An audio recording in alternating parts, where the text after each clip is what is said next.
All right. Thanks, everybody, for tuning in here. And just want to take a look at oil because I think it's getting set up for a bounce here. And I guess the news is that the Israelis did not attack any Iranian oil facilities. So that's what they're attributing the move to. I mean, whether it is or whether it isn't, I mean, I don't really know. But one of the things I do know is that when something gets to a price level that had been support before, there can be support again. And you can see this right around this black line here, 67.30. And right now we're trading at 67.60. And it first became support back in March of last year, rallied, sold off, was support in May of last year, in June, the very end of July, then in December, and in September of this year, and again at the very end of September this year, and now it's support again. So why does this happen? Why is there support at a price level that had been support before? It's not just in the oil markets. I mean, we can see this on pretty much any chart, and that's because when you look at a chart, what you're looking at is the graphical illustration of the people that are doing the trading, and whether you trade cryptos or stocks or bonds or whatever, ETFs, oil, people experience the same emotions, and this is what we see on a chart.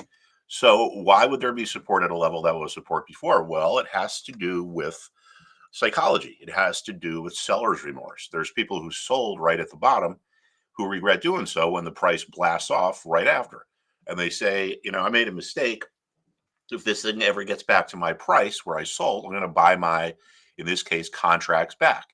So if you have enough of these remorseful sellers placing buy orders at the level that had been support before, it can become support again. And it's pretty clear on this chart here. You don't need to be a guru to, which are a dime a dozen on Wall Street, by the way.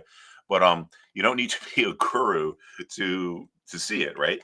Now, next thing to consider is a lot of times when things get to support, they rally. And as you can see on the chart, you can see that as well, right? Now, this happens because some of the people who want to buy, who've created the support with their buy orders, they start to get worried. They start to think, gee, I know the sellers are going to go to whoever is willing to pay the highest price, and I don't want to miss out. So I better increase the price I'm willing to pay. In other words, I was willing to pay 67.30, but now I'm going to go to 67, just say 50. Someone else says, wow, that person just went to 67.50. I don't want to miss out. I'm going to go to 67.60, so forth and so forth and so on. And you end up getting this bidding war, which forces the market into an uptrend. So that's why I'm saying that it's probably a really good chance that oil bounces off of this level. Now, if you're not a futures trader, that's okay.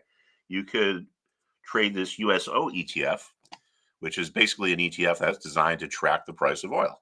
Now, the chart's not going to look exactly the same because oil is open basically 24/7, whereas this is only open from 9:30 to 4 Eastern time.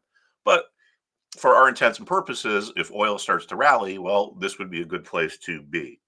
We could also go take a look at the energy sector. These are the top 10 stocks in the energy sector here. I'm just looking at the energy ETF XLE. So ExxonMobil and Chevron pretty much dominate this sector. Together, they're almost 40%. So let's just take a look at Exxon.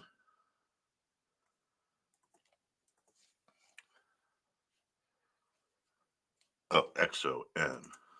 Sorry. Now, this is well off of its lows of the day. So I don't know. I don't know if this is where I would trade. Let's check out Chevron. I'd probably just stick with that USO. Yeah, Chevron here. Here's another thing where we can see how important these price levels are. And you can see the same action down here, right? We got to a price level that had been support before, and it became support again.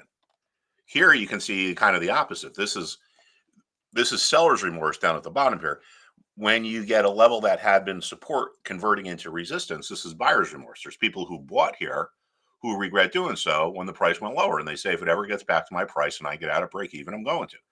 So remorseful buyers from over here placing sell orders over here can make the level that was support turn into resistance. This is a different way seller's remorse manifests itself on a chart. People sell here, and at first they think they made the right decision when the price goes down, but eventually it goes higher. and they say to themselves, I made a mistake. If I can buy my stock back at the same price I sold it at, I'm going to. So when the price finally eventually returns back to the level that had been resistance, if you have enough remorseful sellers placing buy orders, the level that was resistance can become support. And then we could see here again how the support over here became support over here, over here. That's your seller's remorse. So big part of trading is understanding how to identify where these important price levels are, because when things get to an important price level, they tend to either reverse or break through. They don't really tend to hang out at them for too long. Let's just look at a couple more of these. ConocoPhillips, which is COP, I believe.